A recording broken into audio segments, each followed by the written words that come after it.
Welcome back to CBS News. I'm Lana Zach. And I'm Errol Barnett. As you know, we've been following the Supreme Court's ruling to severely limit the use of affirmative action in higher education. The president addressed today's ruling, saying that he strongly disagreed with the high court's decision and provided guidance, he said, consistent with the decision in a way that would allow universities and colleges not to abandon their commitment to diversity. Yeah, but the big question is, how will this ruling affect the real world and young people and students? So Robert Costa and Nikole Killion join us now. Robert is CBS News' chief election and campaign correspondent. Nikole is a CBS News congressional correspondent. Welcome to you both. Bob, let's begin with you. What are the Republican presidential candidates saying about this landmark Supreme Court decision?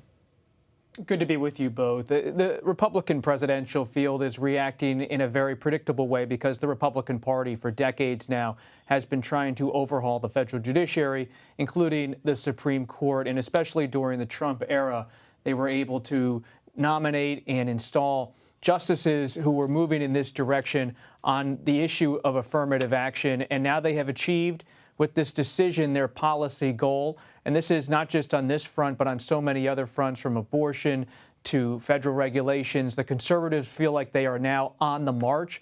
And so you are seeing in the statements from Republican presidential candidates an echoing of the decision and a belief that the court, with this 6-3 move and a 6-3 conservative majority in many of these major cases, is moving in a direction they have long prepared the court to move in.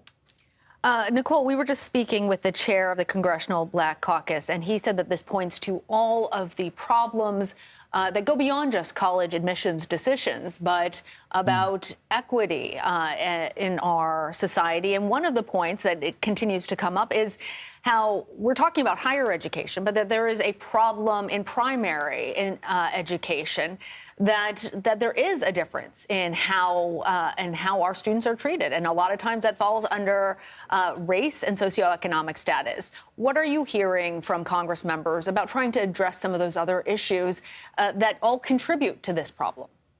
Well, I think you also heard Minority Leader Hakeem Jeffries echo that in his statement and reaction, saying that the court has turned a blind eye towards systemic racism. I thought it was interesting when you asked the chair kind of what reforms the Congressional Black Caucus was interested in working on. He spoke kind of more broadly, saying, well, I think Leader Schumer should look at, reforms to the Supreme Court. We know, obviously, they are considering legislation to, for instance, review ethics reform, that is something that is under consideration. But, how do you codify affirmative action protections into law? I think that is the bigger question, certainly for those who are criticizing this decision. I would point, though, a member of the Congressional Black Caucus, Congressman Hank Johnson of Georgia, put out a pretty scathing statement, but he is one of several lawmakers who has proposed expanding the court from 9 members to 13. That is something that certainly more progressive support. It hasn't really gained traction in Congress, but I would imagine in light of this decision, we could hear more calls, particularly among Democrats, for that. I mean, in terms of Republicans, similar to what Bob said, we have seen a number of congressional Republicans come out on this issue as well, saying that this is a welcome victory. That language from Congresswoman Virginia Foxx of North Carolina, who heads the House Education and Workforce Committee. You also have Speaker Kevin McCarthy out today saying that this will make the college admissions process fair and uphold equality under the law. So right now, at least on Capitol Hill, reaction is really split along party lines. And Nikole, I want to continue that thread with Bob. Bob, I know that on America Decides tonight, you're going to speak with House Minority Whip Katherine Clark. And as Nikole just spelled out there, which is the same as what Congressman Horsford just said to us, there is now this criticism that the court is not legitimate, and President Biden at the very least said it's not normal. How are House Democrats using this sense of legitimacy of the court to their political benefit? I wonder, with the striking down of Roe versus Wade, the striking down of affirmative action, if this adds to the political calculation for 2024, for example. Representative Clark, who will be on America Decides tonight, has issued a statement that's in line, as Nikole said, with many congressional Democrats expressing outrage about the decision and framing the Supreme Court as a court that's extremist in their view and deeply conservative. But President Biden's response to the question from a reporter today about whether this was a, quote, rogue court, and he responded by saying it's not a normal court, is a real prism into the Democratic Party debate about how to, on the rhetoric issue, handle this matter.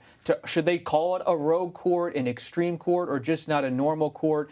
Because they're trying to balance inside the Democratic Party their outrage with their institutional belief in the Supreme Court as a place that, should it ever move in a more progressive direction, a liberal direction with justices in the coming years, could still be seen as a credible institution. Though there are those also in the Democratic Party who are saying that the way the court is now formed is not sustainable for American democracy, and they have long argued on the more left side of the Democratic Party to expand the Supreme Court, and you can certainly expect those calls to increase in the coming days.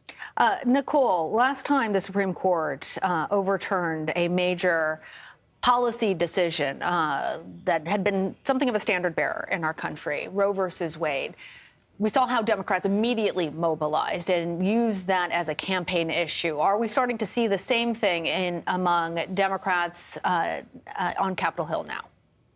Well, I think it's a little too early to tell, but I certainly think this could be yet another issue for Democrats, as Bob alluded to, in 2024, particularly when you're looking at talking to voters of color who already feel somewhat discouraged by the fact that, they have not seen as much progress when it comes to issues like voting rights, and now this issue of reproductive rights, and of course, this issue of affirmative action. So I think it just adds another argument to their case. But I think the broader question, when we look at kind of what happens next politically, I think there are two prongs. As I mentioned, certainly on the progressive Democratic side, there may be these calls for expanding the court. But I also think on the Republican side, one area to watch, we have already seen congressional Republicans really, use a lot of their messaging around these culture wars, whether it's critical race theory or this issue of DEI, diversity, equity, and inclusion. And for instance, you have Indiana Congressman Jim Banks saying, well, if it's now illegal to use affirmative action